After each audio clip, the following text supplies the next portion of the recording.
ಆಟಗಾರರು ಎಷ್ಟು ಇಂಪ್ರೂವ್ಮೆಂಟ್ ಆಗಿದ್ದಾರೆ ಅನ್ನೋದು ಆ ದಿಶೆಯಲ್ಲಿ ನಮ್ಮ BCCIನೂ ಒಳ್ಳೆಯ ನಿರ್ಧಾರ ತೆಗೆದುಕೊಂಡದ. ಹೇಗಪ್ಪ ಅಂತಂದ್ರೆ ಇನ್ನೂ ಅವಕಾಶ ಅವ್ರಿಗೆ ಕೊಡಬೇಕಾಗಿದೆ ಆಟಗಾರರಿಗೆ.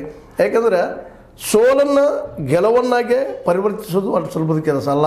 ಆ ದಿಶೆಯಲ್ಲೆಲ್ಲ ನಾವು ಯೋಚಿಸಬೇಕಾದ್ದು ಅಂತೇಳಿ ಆ ದಿಶೆಯಲ್ಲಿ BCCIನೂ ಒಳ್ಳೆಯ ನಿರ್ಧಾರ ತೆಗೆದುಕೊಂಡ ಗಿಲ್ ಮತ್ತು ಅವ್ರ ಟೀಮ್ಗೆ ಒಂದು ಎನ್ಕರೇಜ್ ಆಗುವಂಥ ನಿರ್ಧಾರ ತೆಗೆದುಕೊಂಡ ಅಂತೇಳಿ ಕಂಡು ಬರ್ತಾ ಇದೆ. ಈಗಾಗಲೇ ಅದು ಶುದ್ಧ ಆದಂಥ ವಿಷಯ ಆಗಿದೆ.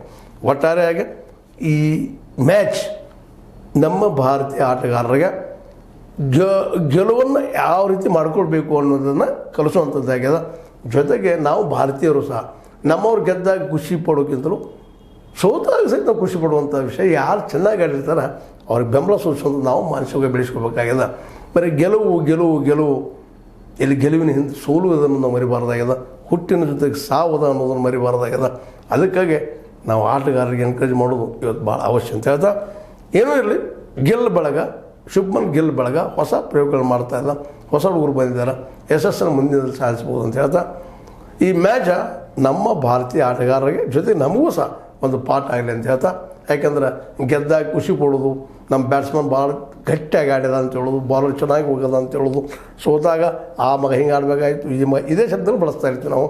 ಅದಾಗದಂಗೆ ಹೋಗ್ಬೇಕಾಗ್ಯದ.